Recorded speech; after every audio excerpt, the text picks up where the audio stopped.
Shalom, frères et sœurs, dans le nom de Jésus.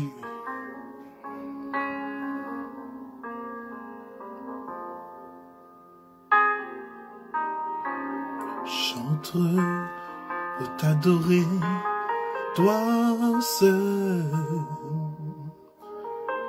Chantre pour honorer Jésus. Dans le sein des saints, chante dans le sang de l'agneau, chante pour t'adorer, toi seul ce jour, chante pour honorer Jésus. Oui, j'entre dans le lieu saint des saints, en ce jeudi spécial, en cette semaine spéciale, semaine sainte, jeudi de la Passion, jeudi où le Seigneur Jésus se donne à nous, jeudi où nous nous commémorons, nous nous rappelons de ce don extraordinaire de notre Dieu. Oh Dieu saint, Dieu fort, Dieu immortel, Dieu merveilleux. Bienvenue frères et sœurs au jardin de la parole. En cet instant, nous voulons rendre gloire à celui qui s'est donné pour nous, à celui qui nous a donné son corps, à celui qui nous a donné son sang, à celui qui a donné la vie pour l'humanité. Nous voulons honorer la présence de ce Dieu merveilleux. Nous voulons lui dire notre reconnaissance. Nous voulons l'élever, nous voulons le bénir. Nous voulons glorifier son nom en ce moment dans notre monde où nous avons besoin de le rencontrer, de témoigner de lui devant la détresse, le découragement, devant les rejets, les trahisons. Il est celui qui a été trahi. Il est celui qui comprend ceux qui sont rejetés. Il est celui qui comprend ceux qui sont abandonnés. Il est celui qui comprend ceux qui ont besoin d'aide. Il est celui qui comprend ceux qui sont malades. Il est celui qui comprend ceux qui sont accusés injustement. Il est l'Emmanuel, Dieu avec nous. Oui, nous entrons dans sa présence pour le louer. Nous voulons glorifier ton nom, Seigneur notre Dieu. Nous voulons adorer ton nom, Seigneur notre Dieu. Ton corps et ton sang. Jésus Eucharistie.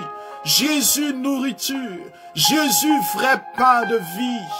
Oh, merci Seigneur. Merci Seigneur. Merci pour mon corps que tu viens vivifier, diviniser.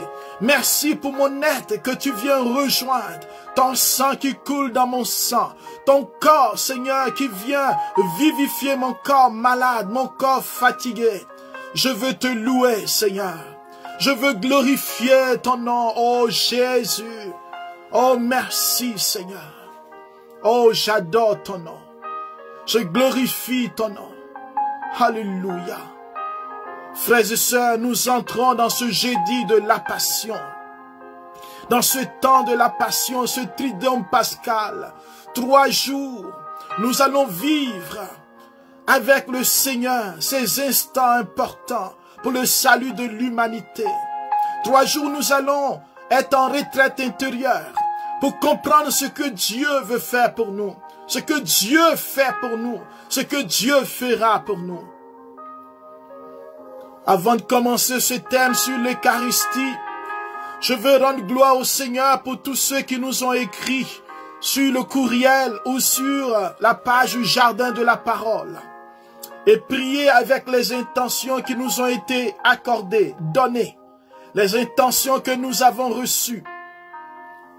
Nous prions avec cette personne, Seigneur, qui nous demande de prier beaucoup avec elle, parce qu'elle est attaquée même par les gens de sa famille. Seigneur, aie pitié. Seigneur, visite cette personne. Toi qui connais sa vie, Seigneur, merci de le toucher maintenant. Seigneur, je te confie cette autre personne qui nous confie sa sœur qui souffre de cancer et passe des moments difficiles avec des douleurs atroces. Oui, Jésus vient à son secours. Viens toucher cette personne qui souffre, Seigneur, dans les douleurs de la maladie. En ce jour, ô Dieu, où toi-même, Jésus, tu te laisses capturer, tu donnes ton corps. Seigneur, viens toucher tous les corps malades. Viens toucher cette sœur et guéris-la, ô Dieu. Fais le miracle pour elle. Seigneur, je veux te rendre grâce pour cette personne qui dit merci pour les enseignements, pour le bien que cela lui a apporté. Seigneur, nous voulons prier pour les prêtres en ce jour. Prier avec cette personne qui recommande les prêtres. Pour que, Seigneur, en ce jour où nous célébrons aussi les prêtres, les serviteurs de Dieu, et aussi les religieux, Seigneur, viens sanctifier, Seigneur, ce que tu as choisi dans l'appel et dans le ministère. Nous te confions tes prêtres. Seigneur, toi qui es le prêtre par excellence, sanctifie leur vie, Seigneur. Sanctifie les prêtres. Seigneur, fais que ces prêtres, Seigneur, soient visités, soient touchés, ceux qui sont découragés, rejoins-les, ceux qui, Seigneur, souffrent, qui sont persécutés. Seigneur, le témoignage de ces prêtres italiens morts pendant la Covid, une vingtaine. Seigneur, viens toucher leur âme, accueille-les et nous te confions tous les autres prêtres, que nous n'ayons pas peur, que ces prêtres n'aient pas peur de témoigner de toi, même au risque de leur vie. Oui, Seigneur, merci pour les prêtres. Merci pour les prêtres, Seigneur. Nous te confions, Seigneur, cette personne qui demande que tu l'aides, Seigneur. Seigneur, que tu l'aides parce que sa spiritualité est en dents de scie. C'est-à-dire qu'il y a des hauts et des bas. Seigneur, viens la toucher maintenant. Viens la visiter maintenant.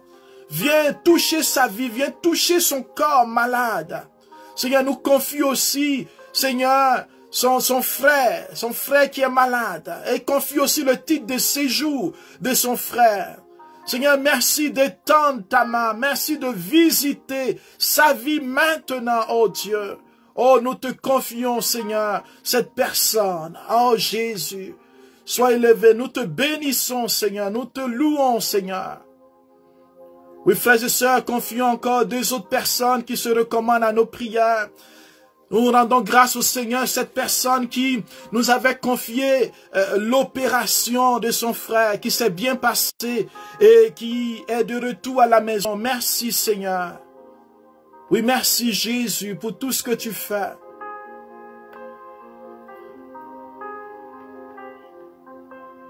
Et nous te confions cette sœur, Seigneur, son frère qui est décédé de Covid. Et Seigneur, ce qui était dans le coma. Nous te la recommandons, te confions son frère. Et la dernière personne, Seigneur, que nous te confions, aujourd'hui, Seigneur, nous voulons te la présenter, oh Dieu. Oui, elle vient à toi, elle vient te demander, Seigneur, la délivrance, elle vient te demander de la visiter. Elle vient te demander, Seigneur, de toucher, Seigneur, son frère qui est dans l'alcoolisme, Seigneur, problème de santé, il est alcoolique. Tu es Dieu, Seigneur. Descends dans la vie de ce frère. Descends dans son cœur. Descends, Seigneur, dans ses blessures. Descends dans son histoire. Et touche-le puissamment maintenant, Seigneur. Touche ce frère. Seigneur, viens libérer de l'alcool. Viens libérer, Seigneur, de toute forme de consommation. Et avec lui, nous te prions pour tous ceux qui sont enchaînés dans les consommations, dans l'alcool, dans la drogue et dans toutes sortes de liens, de vices. Oui, touche les corps, touche les esprits, touche les corps et chasse les esprits mauvais, Seigneur. Alléluia. Gloire à toi, Seigneur. Alors, bien-aimés, soyez bénis dans le nom du Seigneur. Aujourd'hui, nous voulons parler justement de ce thème important, ce thème où le Seigneur vient pour parler à Pierre. Nous avons dit aujourd'hui, nous parlons de l'Eucharistie, chemin de guérison, lieu de guérison, de délivrance. Frères et sœurs, la parole que nous allons prendre en support, parce que parler de l'Eucharistie, c'est toute une éternité. Mais la parole que nous allons prendre en support, et qui va nous éclairer, c'est dans Jean chapitre 13, verset 1 jusqu'au verset 8. Il est écrit avant la fête de la Pâque, sachant que l'heure était venue pour lui de passer de ce monde à son Père.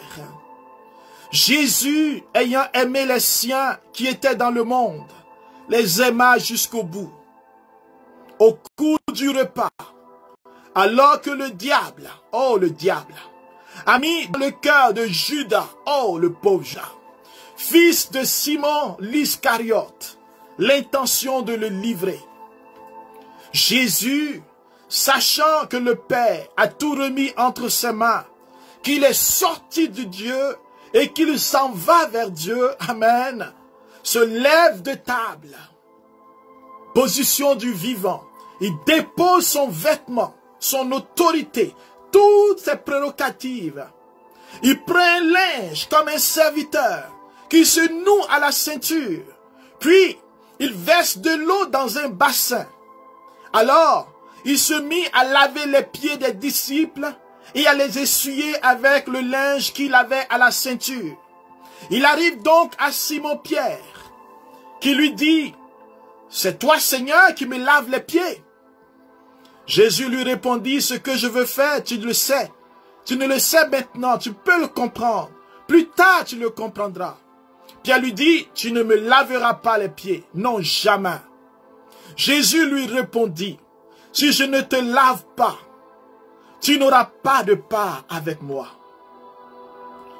Frères et sœurs, voici une parole que nous entendons souvent le jeudi saint. Une parole qui est devenue une parole familière qu'on réserve pour le jeudi saint. Mais une parole qui est lourde de conséquences. Une parole qui, selon Saint Jean, parce que vous savez que Jean, à la différence des autres évangélistes, les autres synoptiques, Matthieu, Marc et Luc, Jean, pour lui, l'Eucharistie, le repas du Seigneur, l'offrande du Seigneur, quand il le dit dans les autres évangiles, ceci est mon corps, ceci est mon sang. Jean ne le dit pas. Jean parle de l'Eucharistie en termes du lavement des pieds. C'est une grande révélation que Jean apporte. Car dans sa conception, l'Eucharistie, c'est vraiment le lavement des pieds. C'est cet acte d'abandon de don que Jésus a manifesté avec ses apôtres. Nous allons y revenir. Parce que comprendre l'Eucharistie, nous allons visiter rapidement les évangélistes. Et j'ai choisi Luc, simplement Luc, parce que ce qu'il dit est pareil à ce que les autres disent, les synoptiques. Frères et sœurs, Eucharistie, ça signifie action de grâce. C'est rendre grâce pour la vie reçue, rendre grâce pour la vie vécue, rendre grâce pour les bons et les mauvais moments. L'être humain qui a été façonné et créé, peut-être que tu ne crois pas que tu es un créé, une créée de Dieu, image de Dieu. Mais Eucharistie vient d'un acte de reconnaissance pour tous les bienfaits, pour tout ce que je reçois, pour l'air que je respire, pour ce corps dans lequel je suis, pour la parole, pour les gestes que je fais. Eucharistie, c'est rendre grâce, dire merci, élever la dignité du plus grand que nous, du tout autre, du Dieu tout-puissant, de celui que l'œil humain ne peut voir, celui qui est invisible à notre œil, mais qui est présent dans nos cœurs. Eucharistie, c'est entrer dans le mystère de Dieu. C'est quitter la réalité humaine, comme il est décrit dans le livre de l'Apocalypse. C'est célébrer la sainteté de Dieu, l'adorer avec les vieillards, avec les quatre vivants, avec les anges, avec les saints. C'est proclamer qu'il est saint. Eucharistie, c'est quitter le lieu terrestre pour que le ciel et la terre deviennent un, pour que je puisse habiter le ciel. Eucharistie, c'est comprendre dans ma vie d'ici-bas que tout ce que je reçois vient de Dieu. Eucharistie, c'est comprendre que je ne suis pas la source. C'est comprendre que tout vient de Dieu. C'est comprendre que tout ce que j'ai appartient à Dieu. Et moi-même, je lui appartiens. Voici le mystère, frère.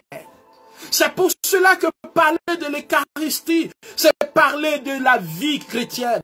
C'est de parler de Dieu. C'est de parler de la beauté de la vie, frères et sœurs.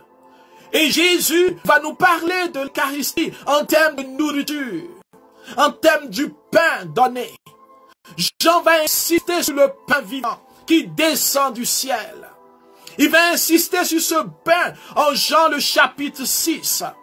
Frères et sœurs, Jean nous parle du pain vivant, le pain descendu du ciel. Il fait référence au pain de la manne qui est descendu mais qui n'était pas un pain vivant dans le livre de l'Exode. Les Juifs ont été étonnés de voir le pain descendre chaque matin. Ça a été un bouleversement, une réalité mystique, du surnaturel dans la réalité. Ils ont expérimenté, touché le miracle de Dieu. Mais ce pain n'était pas vivant. Ce pain ne pouvait pas durer. Il ne pouvait pas passer le lendemain. Il fallait le manger le même jour. Le lendemain, il n'était plus bon.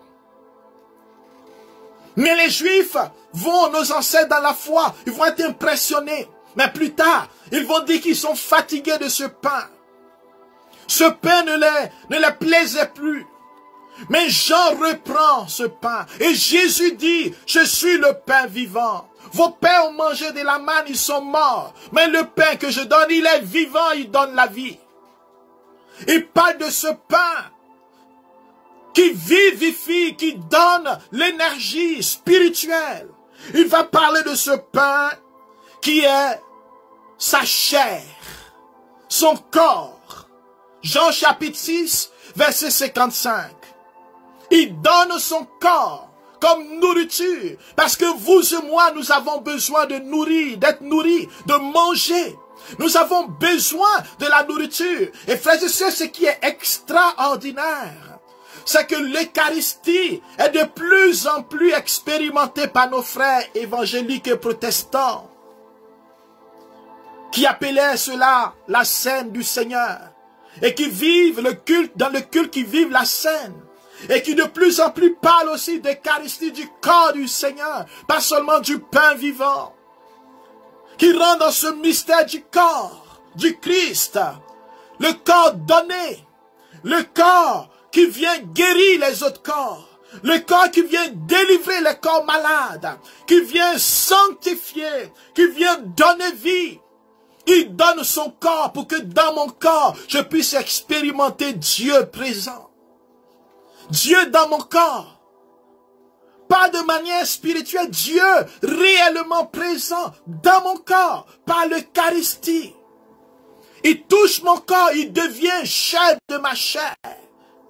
L'incarnation s'opère. J'accueille Dieu en moi. Il vient prendre chair de ma chair. Parce que de sa chair, il me donne la vie.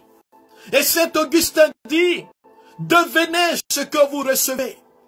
Je deviens Dieu par l'Eucharistie. Frère, le pain vivant, le corps du Seigneur, le corps victorieux. Et Jean va mettre l'accent, ou Jésus met l'accent sur son corps et son sang. Nous devons le manger. Il dit, celui qui mange ma chair et boit mon sang a la vie éternelle. Et cela va bouleverser le monde. Les disciples vont s'en aller. Parce qu'ils ne comprennent pas comment on peut manger la chair de quelqu'un. Il veut qu'il ait la nourriture. Il se donne comme l'agneau de Dieu. La nourriture. Jean-Baptiste dit, voici l'agneau. Nous n'avons plus besoin de l'agneau pascal, l'agneau ou un bélier. Abraham n'a pas besoin d'immoler son fils. Abraham dira à son fils, Dieu lui-même donnera, il pourvoira à l'agneau. Frères et sœurs, Dieu a donné l'agneau. Et c'est Jésus qui se donne aujourd'hui. Non seulement il vient donner son corps, il vient donner son sang, mais comment va-t-il vivre cela? C'est pour cela que dans cet évangile que nous avons lu, Jésus, qui est l'agneau de Dieu, il vient, il dépose son vêtement. Déjà nous rappeler comment il va être dépouillé quand on va l'arrêter. Il va être nu. Il dépose son vêtement. Il est prêt au service. Il est prêt au sacrifice. Il est prêt à s'offrir en victime. L'Eucharistie, c'est le lieu du dépouillement. Première chose. Où nous nous laissons dépouiller par tout ce qui est superficiel. Tout ce qui ne confesse pas le nom de Dieu. Tout ce qui a besoin d'être guéri. Ce n'est plus la superficialité, c'est l'essentiel. Nous sommes dans l'urgence de notre salut. Jésus enlève le vêtement. Un peu comme Bartimée. Quand il est appelé, Bartimée jette son manteau. Il n'a plus besoin de son manteau. Il veut être vrai. Tout ce qui, ma carapace de protection. Frères et sœurs, nous en avons les carapaces. Souvent quand on nous demande comment tu vas, on dit ça va. Mais souvent ça ne va pas. Mais on dit ça va. Nous rions, mais nous n'allons pas bien. Nous nous levons, nous nous maquillons, mais nous sommes tristes. Nous avons des maquillages, des carapaces. L'Eucharistie, c'est la rencontre avec le tout autre, le divin, où la vérité s'opère. Jésus dépose son vêtement, le dépouillement. Tu dois te dépouiller de ta vie ancienne, de ta vie passée. C'est pour cela que dans le culte ou à la messe, qu'est-ce qui se passe? Le lieu du dépouillement, c'est le lieu où justement nous allons faire réciter ou prier le confiteor, c'est-à-dire le je confesse à Dieu de repentance. Nous allons demander au Seigneur de déposer tout ce qui est ordure, tout ce qui est souillure. Jésus dépose le vêtement. Il nous invite à déposer nos carapaces, à déposer nos vies doubles, à déposer nos mensonges, à déposer nos corruptions, à déposer nos injustices. Il dépose le vêtement. Jésus dépose son vêtement. Il est prêt au sacrifice, prêt au service. Il prend le serviteur souffrant, va se revêtir maintenant de la tenue de service. Il nous invite à nous revêtir de la tenue du serviteur de Dieu. L'Eucharistie nous entraîne dans la vérité de notre vocation. Serviteur de Dieu. Je ne suis pas le plus important. C'est Dieu le plus important. Je le sais. Et comment? À travers les autres. Pour Jean, l'Eucharistie, c'est le service à travers les autres. Jésus prend le linge. Il va le ceindre comme un serviteur. Comme quelqu'un qui est embauché. Et toi et moi, dans l'Eucharistie, nous ne venons pas simplement parce que nous voulons rencontrer Dieu, mais nous venons rencontrer Dieu dans nos frères, dans nos sœurs, dans cette action de grâce, dans cette communion à Dieu. Le frère est important. Vous comprenez, frères et sœurs, qu'il n'y a pas réellement d'Eucharistie s'il y a des colères, s'il y a des conflits, s'il y a des rivalités, des divisions. Raison pour laquelle Jésus dit en Jean chapitre 17, Père, qu'il soit un, comme toi et moi nous sommes un, pour que Dieu soit présent, pour que le sacrifice du Christ, l'offrande du Fils de Dieu s'opère et que nous recevions les grâces, nous avons besoin de voir Dieu, de vivre Dieu avec, par et dans nos frères. Oui, je peux être sur ma montagne céleste, à prier seul. Je peux être dans ma chambre, je peux prier, mais dis merci à Dieu. Rentrer dans le mouvement, dans la dynamique de l'action des grâces. Je ne peux pas le vivre seul. Tout à l'heure, nous avons prié avec des personnes qui ont déposé leurs intentions de prière. C'est cela ensemble. Priez les uns pour les autres. Soutenez-vous les uns pour les autres. Pour dire rivaliser d'amour les uns pour les autres. C'est cela, Eucharistie, faire Eucharistie. Rentrer dans le mystère du don du Christ.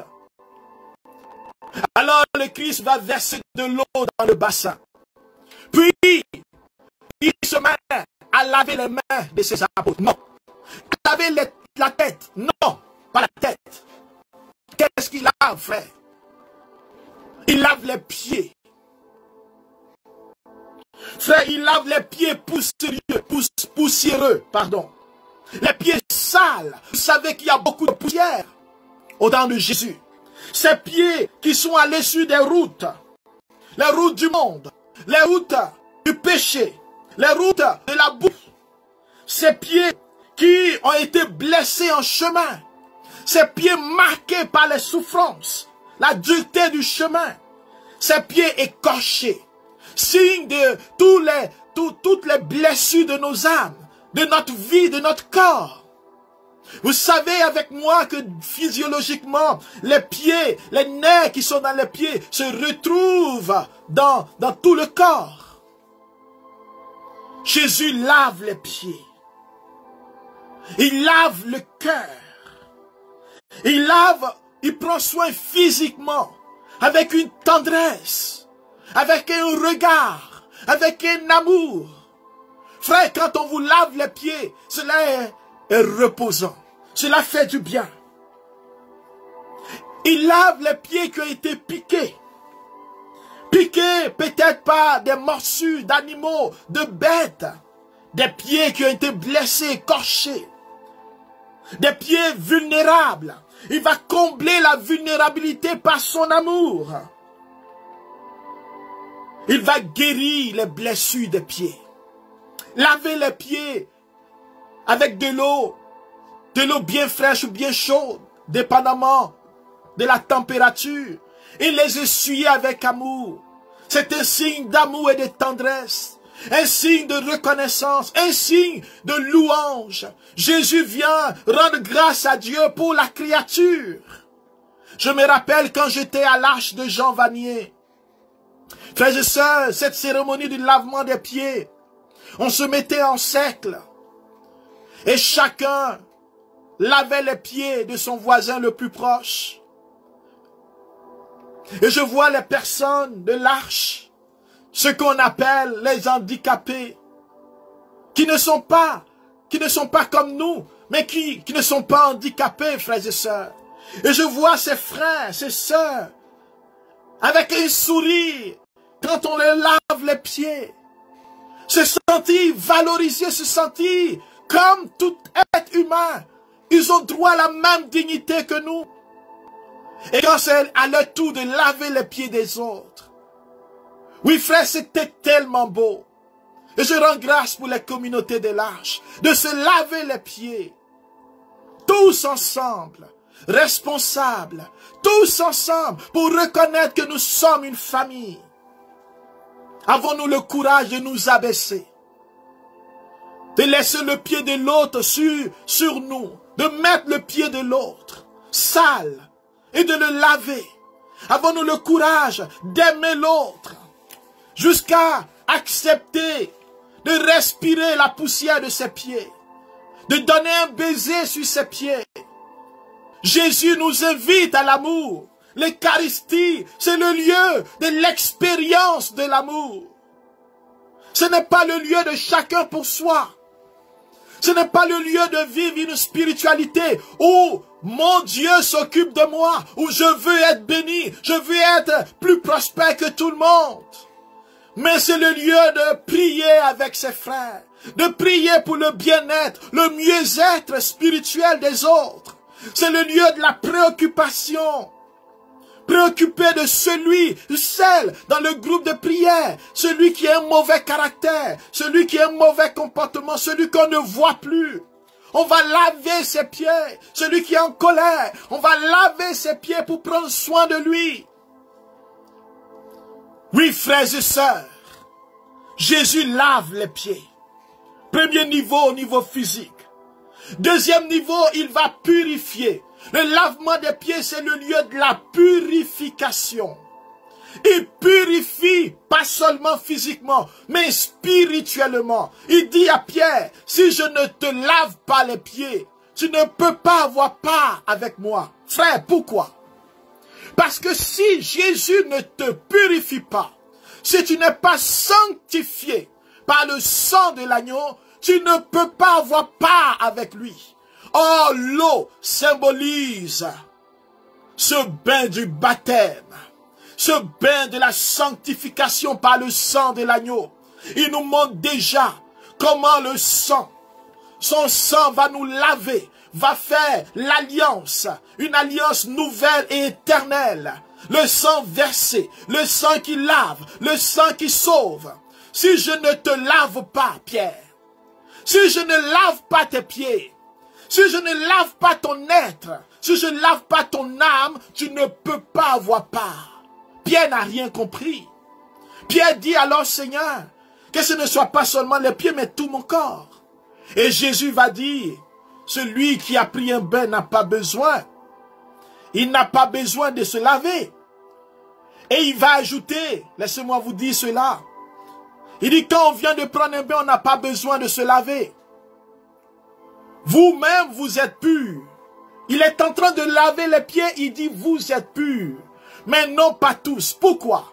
Parce qu'il y a un, malgré le fait que Jésus veut sanctifier sa vie, son cœur s'est détourné du Christ. Frères et sœurs, la sanctification que le Christ veut faire, ce n'est pas une sanctification, qui va être obligatoire. Il te propose la vie, mais tu dois adhérer. Si je ne te lave pas, tu ne peux pas avoir part. Et Pierre va accepter. L'Eucharistie, c'est le lieu justement de l'acceptation de cet amour qui vient nous guérir et nous laver intérieurement.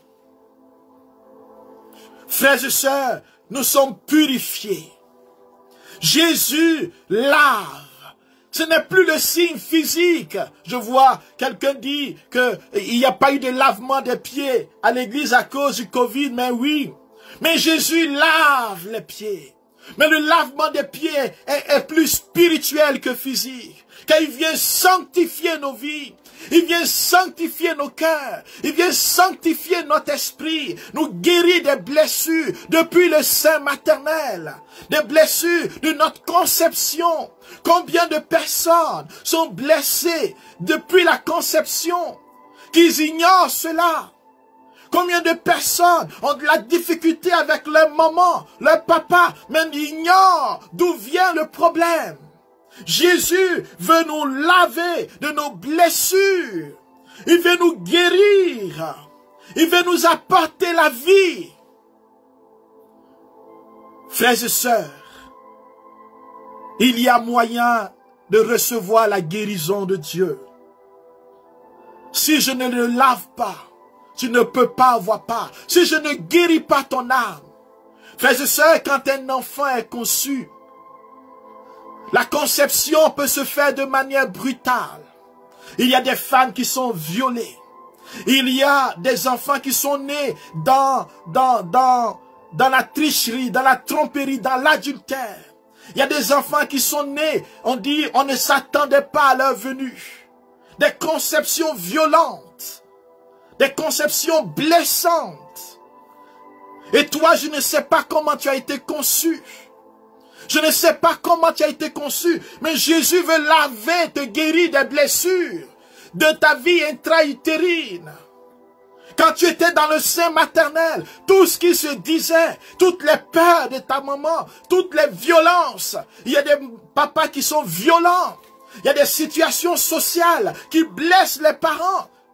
Il y a des fois où les mères enceintes sont obligées de travailler fort malgré la fatigue, de s'épuiser, de se puiser.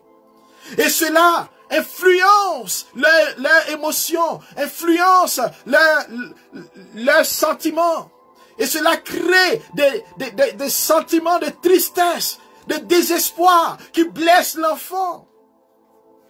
Jésus veut descendre, mon frère. L'Eucharistie, c'est le lieu du dépouillement intérieur. Tout ce qui est en toi, qui a besoin d'être guéri, qui a besoin d'être sanctifié. En ce jeudi, il donne son corps pour que ton corps soit guéri dans l'entièreté de ton être. Oui, n'aie pas peur comme Pierre de dire, oui Seigneur, j'accepte d'être guéri. Guéris-moi dans mon âme. Guéris-moi dans mon éducation. Quand j'étais dans le sein maternel, quand j'ai vécu. Guéris ma famille, guéris-moi Seigneur. Quand j'étais enfant dans le sein maternel, avant ma naissance, le jour de ma naissance, dans les cris de ma mère. Il y a des naissances violentes, il y a des naissances qui se font avec des opérations où on doit extraire l'enfant avec violence. Oui, guéris-moi de tout traumatisme, Seigneur. Toutes les peurs que j'ai, tout ce qui m'a influencé, tout ce qui perturbe ma vie psychologique, tout ce qui fait que j'ai peur. Quelqu'un nous partageait tout à l'heure de prier pour sa psychose. Toutes ces peurs, guéris-moi, Seigneur. Quand j'ai été enfanté dans mon éducation, Seigneur, les lieux de rejet, les lieux d'abandon, Jésus veut nous guérir. Eucharistie, c'est le lieu de guérison. Dans mon enfance, il y a des gens qui ont été abandonnés, rejetés par leurs parents. Des gens qui n'ont pas connu l'amour paternel. Des gens dont le père était un étranger. Ils voulaient tellement vivre cet amour paternel. Mais ils ont vécu un vide paternel, un vide maternel, un vide des frères et sœurs. Des gens qui sont blessés en eux-mêmes, qui ne savent pas ce que c'est qu'un père. Dieu Père, c'est très lointain. Je me rappelle de cette sœur qui disait, moi je n'ai pas besoin d'une mère. Et quand elle entend la Vierge Marie, notre mère dit, je n'en ai pas besoin. Je me suis toujours débrouillé sans une mère. Alors, qu'est-ce que je vais faire avec une mère? Et frères et sœurs, dans une prière, le Seigneur vient lui dire, je te donne Marie, ma mère. Et elle va commencer à pleurer parce qu'en réalité, le Seigneur met le doigt sur sa blessure maternelle, l'absence de l'amour maternel, comme si elle était déconnectée du cordon ombilical. Elle n'a pas ressenti les battements, l'amour. Elle n'a pas reposé sur le cœur de sa mère. Elle s'est sentie comme écartée, non désirée. Cette mère voulait l'avorter. Oui, le Seigneur vient se donner. Il donne son corps pour te guérir de tes blessures. Au niveau maternel, regarde tes blessures là où tu es. Regarde ta relation avec toi-même. Il y a des gens qui ont besoin d'être guéris dans leur corps, qui ne s'acceptent pas. Plus on vieillit, plus on ne veut plus s'accepter. Parce que notre corps défaille, mais des jeunes aussi qui ne s'acceptent pas, qui se voient laides, qui se voient trop courts, trop gros. Nous avons besoin d'être guéris, frères et sœurs, de nos blessures. Ouvrons nos cœurs comme Pierre et acceptons que Jésus vienne laver nos pieds. Il vienne guérir nos cœurs, guérir notre histoire. Tu es invité à dévoiler maintenant tes blessures, tes fragilités, ta pauvreté. Tu es invité à laisser Jésus maintenant descendre pour venir te visiter là où tu es. Si tu manges ma chair et si tu bois mon sang, tu as la vie éternelle. Il te propose la vie. Oui, il a proposé cette vie à plusieurs. Quelqu'un qui s'appelle Zachée. Alors que les gens ont dit que c'était un collecteur d'impôts, un voleur, Jésus lui propose d'aller chez lui. Eucharistie, c'est dévoiler ses blessures. Accepter d'être guéri. Zachée dévoile ses blessures. Il ouvre la porte de son cœur. Il ouvre son histoire. Et Jésus entre. Regardez le silence amoureux. Regardez le dialogue entre les deux cœurs. Regardez l'espace de guérison, l'espace de délivrance. Et qui fait que Zachée se lève. Au thème du repas. Au thème de cette expérience eucharistique. Cette expérience du don de Jésus. Car pour Luc, l'Eucharistie, c'est le prolongement de tous les repas que Jésus vient vivre avec nous. De tous ces lieux d'intimité. C'est le sommet de notre vie. Et on voit bien qu'au thème du repas, Zachée se lève. Il dit, si j'ai commis des égards envers certaines personnes, je les rembourse 2 fois plus. Et je donne la moitié de mes biens aux pauvres. Frère, voici un acte de générosité, de don. Il comprend alors ce que Jésus dit à Pierre et aux autres. Il dit, si moi le Seigneur, je vous ai lavé les pieds. Si moi le Seigneur, je me suis abaissé, descends dans vos enfers, dans vos prisons, dans vos lieux de souffrance, comme je suis descendu dans la vie de Zachée. Comme je suis descendu dans la vie de Marie-Madeleine. Comme je suis descendu dans la vie, dans cette parabole du fils prodigue.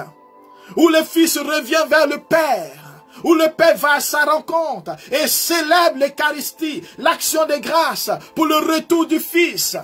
Si je suis descendu vers vous dans vos misères pour vous sauver, pour vous guérir, vous aussi.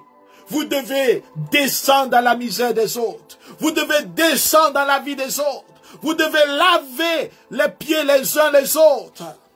Il ne s'agit pas seulement de prendre de l'eau et de laver le pied de quelqu'un. Parce qu'on ne le fait pas vraiment. Mais il s'agit de descendre dans la miséricorde de Dieu, dans le cœur de notre frère. Frères et sœurs, cela est difficile si nous comptons sur notre force. Cela est difficile si nous regardons notre vie. Parce que nous avons toujours besoin que Jésus descende chez nous.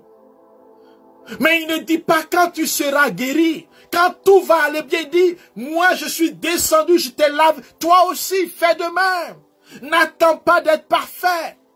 Il y a des gens qui disent, mais moi j'attends que le Seigneur me donne ma mission. Que le Seigneur me dise quoi faire. Non, n'attends pas. Du moment où tu as été touché par la grâce, deviens porteur de la vie, porteur de l'amour, deviens contagieux et touche les autres. Descends dans la vie des autres, annonce l'amour, témoigne des bienfaits et permets à Jésus de manifester sa gloire. Oui, lavez les pieds et répandre l'amour du Père. Voici le mystère de l'Eucharistie, le lieu de la guérison, le lieu où Jésus se donne. C'est pour cela, frères et sœurs, parce que quand le Seigneur permettra, nous allons vraiment enseigner sur les parties de la messe, l'Eucharistie en profondeur. Mais regardez avec moi la procession d'entrée de la messe. Frères, savez-vous pourquoi le prêtre, je parle pour les catholiques, le prêtre, en commençant, il va d'abord donner un baiser à l'autel. Et à plusieurs reprises, il touche l'autel. Qu'est-ce que représente l'autel? Car le Christ, il est à la fois celui qui célèbre, le prêtre. Il est à la fois le sacrifice, celui qui s'offre. Et il est à la fois l'autel sur lequel il y a le sacrifice. Le prêtre reconnaît qu'il est au service du Christ. et que c'est le Christ qui est le véritable célébrant. Et le prêtre, il va prendre sa force dans le Seigneur en reconnaissant l'autorité du Christ, en donnant un baiser à l'autel pour recevoir du Christ la force et l'esprit pour parler de sa part. Il ne veut plus parler de sa propre part, mais il parle de la part du Christ. Il donne un baiser pour être dans l'amour, une parole d'amour et de tendresse, pour être lui-même contaminé par cet amour, sanctifié, afin d'être lui-même le Christ devant ses frères. Frères et sœurs, le prêtre, il s'offre lui aussi avec le Christ et avec la communauté au Père pour devenir le corps du Christ. Nous sommes le corps du Christ. C'est un mystère où c'est tous ensemble que nous célébrons. Tous ensemble, nous avons besoin d'être guéris. Et Paul dit, si un membre est malade, c'est tout le corps qui est malade. Avec Luc, frères et sœurs, je vais finir avec cela, car c'est merveilleux. L'Eucharistie, c'est véritablement, Jésus est un voyageur pèlerin, celui qui passe chaque jour, et il voyage avec nous. L'histoire des disciples d'Emmaüs que vous connaissez, ces disciples, frères et sœurs, qui vont retourner chez eux, déçus, découragés, après la mort de Jésus. C'est notre histoire quand nous venons dans la prière, quand nous allons au culte, quand nous allons à la messe. Nous venons avec nos déceptions. Nous venons souvent pas parce que nous y croyons, mais par devoir. Nous sommes là et nous sommes souvent tristes, nous doutons. Nous sommes en colère, nous ne comprenons pas l'action de Dieu, nous doutons de l'amour de Dieu. Et sur notre chemin d'Emmaüs, Jésus vient. Il passe celui qui lave les pieds, il passe celui qui guérit les cœurs. Il vient faire route avec nous. Jésus vient là où nous étions morts, coupés de la vie. Là où nos émotions étaient retranchées. Là où la vie avait cédé la place à la mort. Là où nous sommes tombés, frères et sœurs. Il vient sur notre route. Il vient pour que nous retrouvions notre être profond.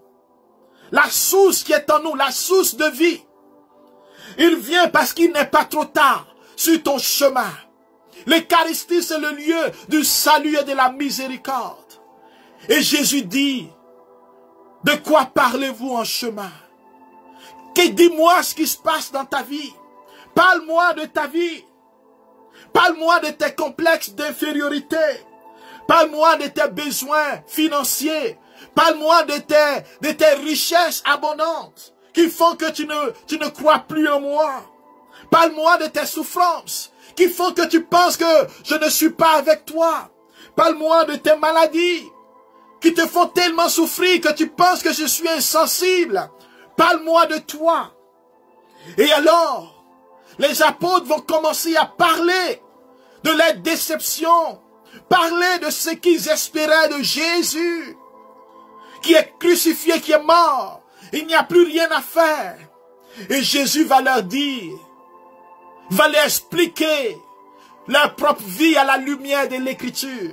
Dieu veut t'expliquer ce qui se passe dans ta vie à la lumière de sa parole. Pour que tu reviennes à lui et que tu découvres l'Eucharistie, le don de Dieu, le pain vivant, la vie éternelle que Dieu te donne. Et alors quand les apôtres, ces disciples d'Emmaüs qu'on appelle, quand ils vont vivre cette rencontre avec la parole de Dieu, leur cœur est brûlant de feu. J'espère que ton cœur est brûlant de feu là où tu es. Son cœur, les cœurs sont brûlants, brasés par le feu. Et Jésus va rompre le pain quand ils vont arriver.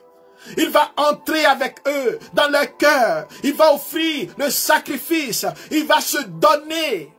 Parce qu'il s'est donné à la croix. Et il se donne à chacun ce don total, un don une fois pour toutes, un don éternel. Et alors les apôtres vont avoir les yeux ouverts, leur cœur s'ouvre à la vie. L'Eucharistie, c'est le lieu de la contemplation, le lieu de l'ouverture, et fata. Mon frère et ma sœur, peut-être que tu es sur ton chemin d'Emmaüs. Peut-être que tu es découragé, tu te dis, semaine sainte, jeudi saint, tridium pascal, tout cela c'est farfelu. Qu'est-ce que cela va apporter dans ma vie? Peut-être que tu te dis, Dieu, je prie, ça ne change rien à ma situation. Mais aujourd'hui, mon frère, Jésus se donne. Jésus est trahi par Pierre et les autres, mais en premier lieu par Judas. Nous sommes ces Judas. Nous sommes les Pierres. Nous sommes les gens. Nous sommes ceux qui trahissons l'amour de Dieu. Nous sommes ceux qui combattons cet amour en nous d'abord et dans la vie de nos frères. Si je ne te lave pas les pieds, si je ne te purifie pas, si je ne te guéris pas, si je ne te sanctifie pas, tu ne peux pas avoir part. Oui, peut-être que tu es découragé, mais Jésus est là sur ton chemin. Lui aussi a été abandonné, lui aussi a été humilié. Mais il a demeuré dans la foi. Il a crié avec toi, Père, pourquoi m'as-tu abandonné? Et après, il remet son esprit dans la main du Père. Nous allons vivre cela demain. Jésus a remis l'esprit au Père pour qu'il le répande sur toi. Jésus a remis sa vie au Père pour que cette vie te soit donnée. Jésus s'est offert au Père pour que toi tu deviennes une offrande vivante, sainte et agréable. Jésus s'est offert au Père pour que son sang te libère, brise les chaînes de la mort. Jésus s'est offert au Père afin que le péché n'ait plus de pouvoir sur ta vie. Jésus s'est offert au Père afin que tu deviennes victorieux et que par la puissance de sa croix, tu détruises les œuvres des ténèbres. Jésus s'est offert au Père pour te dire que tu as de la valeur, mon frère. Oh Seigneur, merci pour l'offrande. Merci d'avoir dit à Pierre, si je ne te lave pas, tu ne peux pas avoir part. Lave-moi, Seigneur. Lave-moi par ton sang, Seigneur. Par le mérite de ta flagellation, Seigneur, lave-moi. Lave mon esprit, ma mémoire de toutes mes blessures du passé. Les blessures du passé, Seigneur. Les blessures dans mon subconscient. Les blessures de ma vie. Seigneur, les blessures de mon enfance. Les blessures de mon éducation. Les rejets, les abandons. Il y a des gens qui ont perdu leurs parents. Et tu as été abandonné. La famille t'a abandonné. Tu as été maltraité. Seigneur, guéris cette personne des blessures. Tu as été traité moins que les autres enfants de cette personne. Tu étais un étranger. Tu étais abandonné. Seigneur, guéris les blessures. Les blessures de rejet. Aujourd'hui, en ce jeudi, Seigneur, tu fais un avec les rejetés, avec les sans-voix, avec les abandonnés, avec les cœurs meurtris, avec ceux qui ont des douleurs dans le corps parce que tu es flagellé, parce qu'on se moque de toi. Seigneur, ceux qui ont des douleurs dans le dos, des douleurs dans la hanche, des douleurs dans les os du dos. Seigneur, par le mystère de la flagellation, par les meurtrissures de ton dos, guéris nos dos, Seigneur, malades. Guéris nos corps malades. Par ces crachats qu'on a mis sur toi, la moquerie des soldats, guéris-nous des moqueries. Guéris-nous, Seigneur, des calomnies, des mensonges, des fausses accusations. Guéris-nous, Seigneur, des paroles qui ont été dites sur nous. Des paroles qui nous ont rabaissés, les paroles on nous a insultés, on nous a dégradés. Je veux prier pour toutes les personnes dans leur enfance où on leur a dit qu'ils étaient des vauriens, qu'ils ne vont jamais réussir. Les paroles blessantes, les paroles qui ne les ont pas valorisées, qui aujourd'hui encore sont dans leur tête, dans leur cœur.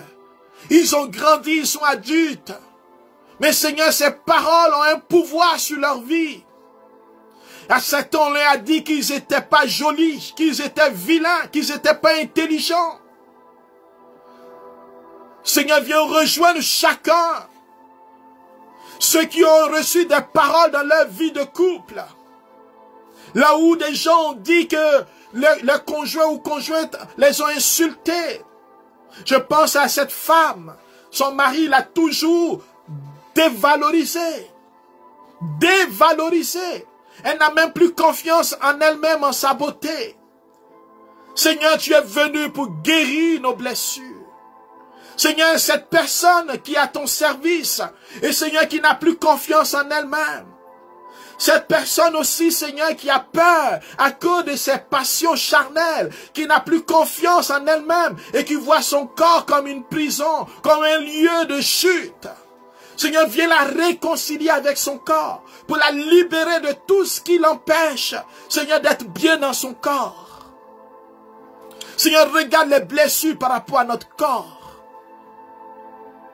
Il y a des gens qui maudissent leur corps. Des gens qui veulent avoir un autre corps. Des gens qui ne te rendent pas grâce pour le corps qu'ils ont. Seigneur, tu nous donnes ton corps. Guéris mon corps de mes limites. Les limites de mon corps, Seigneur. Donne-moi, Seigneur, de consentir, d'accepter les limites. Guéris-moi, Seigneur, de la toute-puissance. Guéris-moi des comparaisons par rapport à ma personne, à ma beauté, à ma taille, à ma forme. Regarde toutes les blessures de ces jeunes. Je prie pour cette adolescente. Seigneur, qui ne se voit pas belle comme ses amis. Seigneur, touche-la. Touche, Seigneur, tous ces jeunes qui passent par la crise de l'adolescence, la crise de la jeunesse, par rapport à leur identité, leur corps, leur vision personnelle, la vision de leur propre être. Jésus, guéris-nous. Que tous les traumatismes psychologiques soient visités par le sang de Jésus. Oh, viens, Seigneur. Guéris les couples malades. Guéris les femmes, Seigneur. Les hommes qui ne se sentent plus en confiance. Seigneur, ceux qui ont perdu la virilité à cause des maladies au niveau gynécologie génitale. Seigneur, viens toucher tout ce qui fait honte dans notre corps. Ceux qui perdent l'autonomie, viens toucher, Seigneur, ces corps. Viens toucher ces pensées, Seigneur. Tu nous donnes ton corps, tu viens laver nos pieds. Seigneur, viens visiter nos corps. Je te confie tous ceux qui ont vécu aussi, Seigneur, des rejets dans leur famille ou au travail, qui ont perdu leur emploi à cause des mensonges, des complots. Oh, Jésus, viens guérir les blessures. Oh, Jésus, nous t'appelons, Seigneur. Regarde ceux qui pleurent actuellement. Nous t'invitons, Seigneur, dans les blessures qui font mal encore. Oui, viens rejoindre ces personnes que tu es en train de toucher dans les cœurs. Les plaies ouvertes, Seigneur, du rejet, de l'abandon. Cette personne qui a été abandonnée, rejetée depuis son enfance. Parce que tu étais indésiré. Et c'est ta grand-mère qui t'a élevé. Et après, tu es allé chez des oncles, des tantes. Tu n'as pas vécu cette expérience parce que tu étais indésiré. Tu ne connais ni ton père et tu n'as pas eu de rapport véritable avec ta mère. Que Jésus te visite. Je prie pour cette personne dont on voulait faire l'avortement, mais le Seigneur t'a épargné. Et tu ne connais ni ton père et ta mère, tu es comme orphelin, abandonné. C'est une autre personne qui s'est occupée de toi. Je prie pour cette autre personne qui a été adoptée. Parce que ta mère t'a abandonné, c'est quelqu'un qui t'a adopté. Pas quelqu'un de ta famille, mais tu as été adopté. Oui, Jésus, merci. Parce que tu as voulu que cette personne vive, qu'elle ne meure pas. Mais guéris-la de ce grand vide. Et merci pour cette personne qui l'a adopté, qui l'a accueilli comme son enfant. Oh, merci pour tes voix d'amour et de miséricorde. Tous, Seigneur, tous ces rejets, tous ceux qui ont été rejetés dans leur emploi, tous ceux qui ont été rejetés dans leur famille, je prie pour cette personne qui a des conflits dans sa famille, qui est incomprise et rejetée. Donne-lui, Seigneur, la sagesse et la lumière. Jésus, merci de toucher tes enfants, de bénir chacun. Seigneur, donne-nous de vivre l'action des grâces, l'Eucharistie. Et quand nous serons, Seigneur, au culte ou à la messe, Seigneur, donne-nous, Seigneur, d'être ouverts, de déposer toutes nos souillures, de nous laisser sanctifier, guérir, libérer, et de devenir nous aussi source de guérison, d'accueillir ton corps qui est vivant, qui fait des miracles, de recevoir les guérisons et les délivrances, et de libérer nos frères par la puissance de ton nom. Merci Seigneur pour ce temps. Merci pour les grâces que tu répands. Merci pour les délivrances. Merci pour les guérisons, les libérations dans les familles, dans les cœurs, dans les foyers. Merci de réconcilier les cœurs blessés. Merci de réconcilier ce couple, Seigneur. Dieu de réconciliation, réconcilie les cœurs. Par l'intercession de tous les saints, nous t'avons prié. Alors, bien-aimés, que le Seigneur vous bénisse. Ainsi prend fin aujourd'hui notre prière du jardin de la parole. Je veux vous donner 2 informations importantes. Je remercie le Seigneur pour toutes les personnes qui ont commencé à déposer leur intention ou à écrire leur vie spirituelle, leur histoire de vie. Et ces personnes avec lesquelles nous allons communiquer, prier. Et des personnes aussi qui voudraient recevoir des conseils aussi dans des lives, qui envoient leur histoire. Que Dieu vous bénisse. C'est au-delà de nos attentes. On voit bien que c'est un besoin. Alors n'hésitez pas les autres. Que vous avez sur la plateforme du jardin de la parole, vous avez l'adresse courriel. Je voudrais vous annoncer aussi que le lundi de Pâques, nous aurons la prière victorieuse à 14h de Québec avec un témoignage de puissance. Alors soyez au rendez-vous, nous allons célébrer la victoire de Jésus.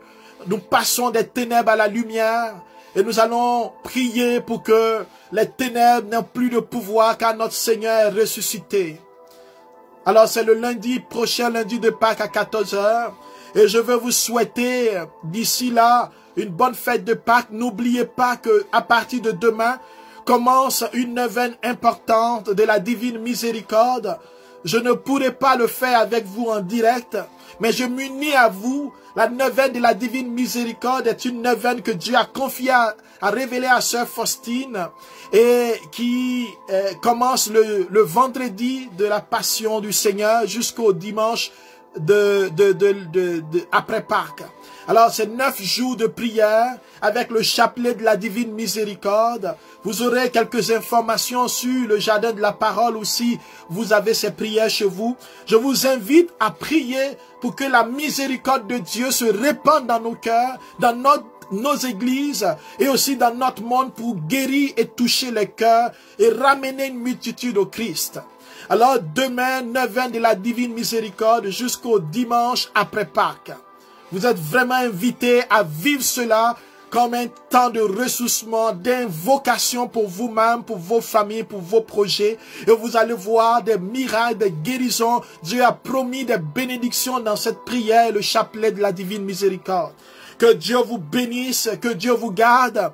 Et sachez que on prie avec vous, on prie pour vous, priez aussi pour nous, afin que le Seigneur continue son œuvre. Shalom, et Dieu vous bénisse dans le nom de Jésus. Amen, amen, amen.